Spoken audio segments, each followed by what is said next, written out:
Pak Dik-Dik. Pak Dik-Dik, halo Pak Dik-Dik. Assalamualaikum. Waalaikumsalam warahmatullahi wabarakatuh. Pak Dik-Dik. Waalaikumsalam warahmatullahi wabarakatuh. Ini unmute-nya macet-macet ini. Terima kasih atas kesempatan Buya. Salam ketemu kembali Prof. Hans. Udah kangen lama sekali nggak ketemu. Buya, itu sebagaimana apa kata Buya, kalau sudah Prof. Han yang ini udah kesapu. Tapi namun demikian, ada sisi lain yang ingin saya apresiasi atau sekaligus mau saya bertanya bagi Buya. Dalam penjelasan Buya tadi, bahwa kita ini sebagai tamu yang baik itu menerima apapun yang disajikan oleh tuan rumah. Kira-kira gitu. Kalau saya coba formulasikan dengan bahasa saya, bahwa tamu yang baik itu sebetulnya sudah tidak memikirkan apapun, meninggalkan pemberhalaan pada pikiran sendiri, menanggalkan pemberhalaan pada keinginan sendiri, memberhalakan pada ide-ide dan keinginan kita sendiri, dan lagi tidak menghalangi akses kita pada kebenaran yang tak terungkapkan oleh diri sendiri, supaya hidup kita dalam ketaatan kepada Allah. Kira-kira kalau saya formulasikan dalam bahasa saya, demikian Buya. Mohon koreksi kalau salah. Dikaitkan dengan premis yang ketiga, tentang tujuan penciptaan alam semesta dan segala isinya ini, semua dicipta untuk kita, untuk manusia. Nah, kalau sendiri sekarang berangkat dari pemikiran ini untuk dicipta manusia, maka timbul pertanyaan. Pertanyaan ini berangkat bahwa saya melihat ada 3 klasifikasi orang yang menerima iman itu. Pertama, orang yang menerima iman tanpa pertanyaan apapun. Dia percaya dengan informasi yang dia tangkap, entah dari guru, entah dari mursyid, entah dari apa. Pokoknya apapun yang menjadi informasi yang diterima, dia terima. Kelas kedua, orang yang menerima iman itu, dia melakukan eksperimen, olah pikir, untuk menambah atau memperkuat keimanannya. Kemudian yang kelas ketiga adalah orang yang menerima iman itu karena dia sudah punya pengalaman perjalanan spiritual yang sudah nyampe pada kebenaran yang hakikat. Nah, yang menjadi banyak persoalan itu yang di kelas kedua itu kan, Bu ya. Kalau yang menerima tanpa pertanyaan apapun, damai sudah. Sebagai tamu di muka bumi itu damai sudah. Apalagi yang pada kelas ketiga yang sudah mengalami perjalanan spiritual, perjalanan rohani yang sampai kepada kebenaran yang selama itu tidak terungkapkan oleh orang biasa. Damai sudah.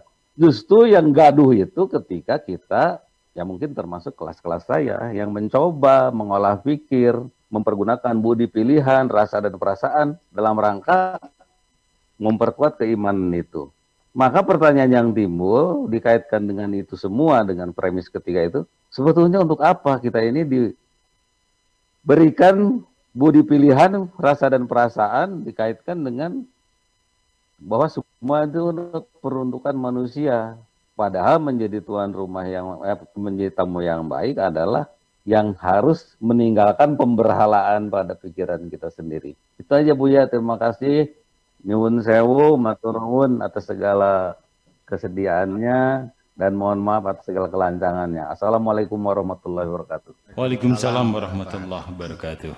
Ya. Jadi memang jenis keimanan yang pertama ini mungkin yang menjadi mayoritas, yaitu tidak melalui proses berpikir yang cerdas, tidak menggunakan akal sehat yang tajam, tapi yang dipakai adalah jalur indoktrinasi.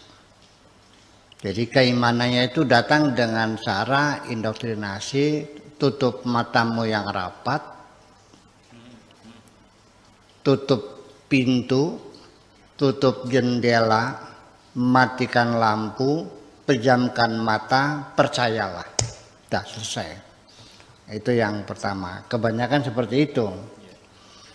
Nah, sehingga para ahli teologi, para ahli ilmu kalam atau ilmu tauhid, untuk orang awam itu dalil pembuktian atas keyakinan cukup dengan dalil umum,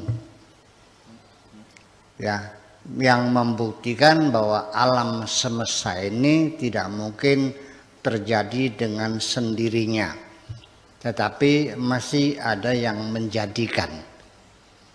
La budda min muhditsin, ya, kullu muhditsin la budda min muhditsin, kullu mawjudin la budda min mujidin. Setiap yang ada mesti ada yang mengadakan. Tidak mungkin gelas ini langsung jadi sendiri, kecuali harus ada yang membikin. Sebatas itu saja meyakinkan bahwa Tuhan Maha Benar dan Tuhan ada. Selesai. Itu bisa diterima untuk orang awam yang uneducated.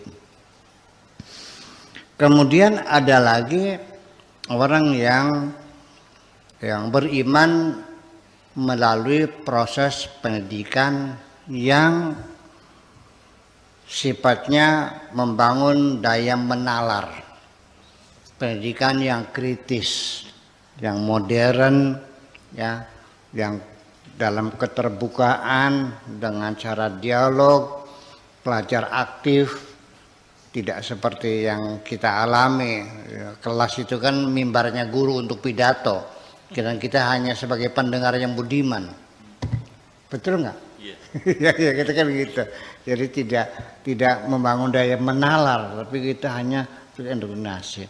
Nah, itu melalui pendidikan yang gaya modern, dengan pembuktian, dengan eksperimen, dibawa masuk ke laboratorium, dengan dicoba dan sebagainya. Itu. Dan yang ketiga, yaitu adalah dari hasil pencarian seseorang tentang kebenaran itu sendiri, bereksperimen. Apakah melalui mujahadah, melalui mulazamah, melalui muwadhabah, dengan azkar, dengan istighosa, dengan aurat dan sebagainya, dengan puasa, dengan bertapa, dan maksudnya sampai kepada bentuk pertapaan yang nampaknya seperti penyiksaan diri, seperti itu, ya, merendam di sungai sampai 15 hari, tidur di atas paku yang tajam-tajam itu sampai 15 hari, sampai puasa nggak makan nggak minum 40 hari, sampai dia transparan dan transandental.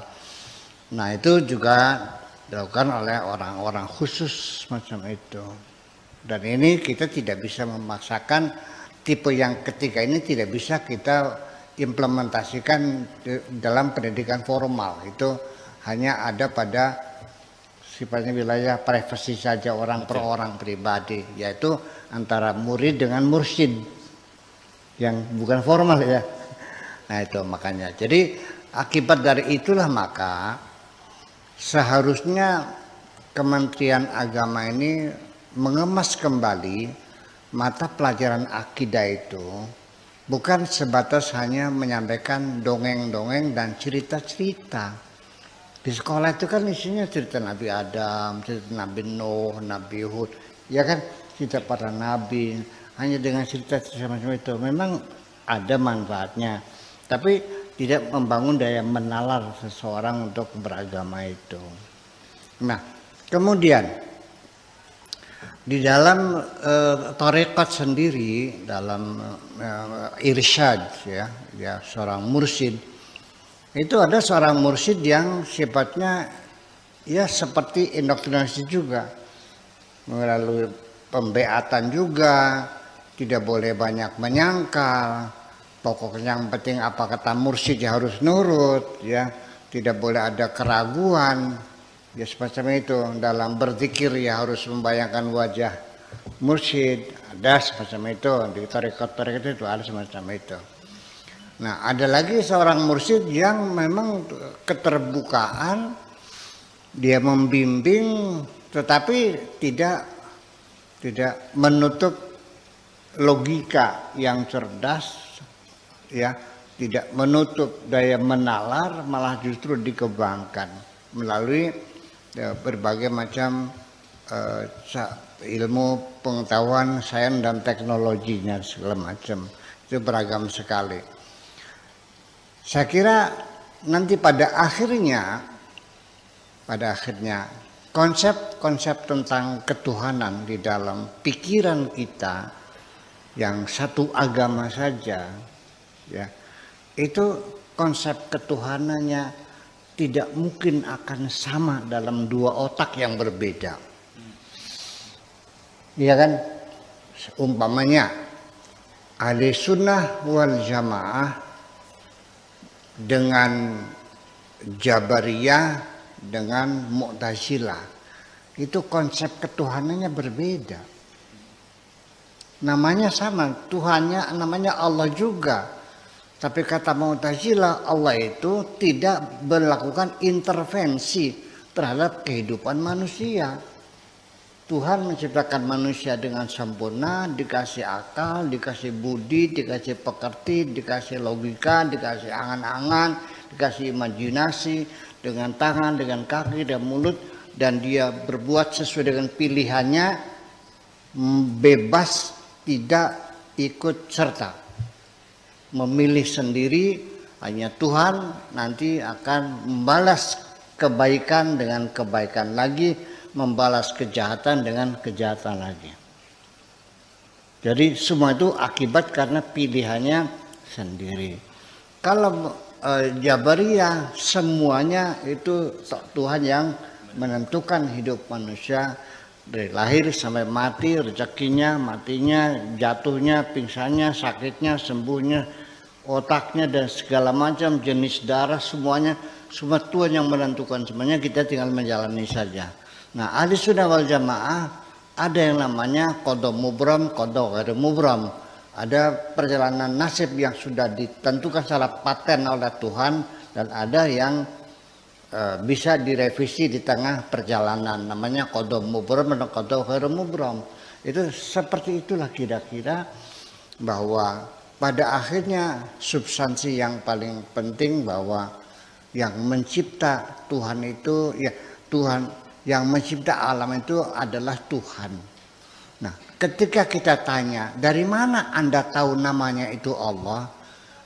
Itu bukan dari logika kita, tetapi karena Nabi Muhammad SAW diutus Tuhan ke bumi untuk memberitahukan Tuhan yang mencipta alam ini namanya Allah.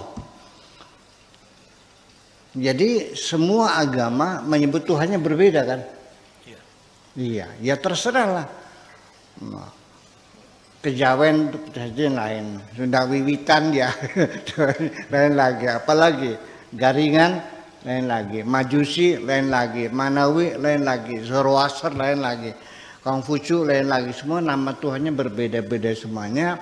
Yang penting bahwa nama silakan berbeda bagi saya, yang penting adalah substansinya, bahwa Tuhan adalah Sang Pencipta yang Maha Esa, yang sudah saya sampaikan arti mananya Esa itu seperti apa. Bukan hanya bilangannya satu, tetapi keesaan Tuhan itu adalah kesatuan yang mutlak, segala-galanya, you are my everything. Terima kasih, begitu kira-kira Pak Dik Dik. Baik, demikian tadi Pak Dik Dik penjelasan yang telah disampaikan.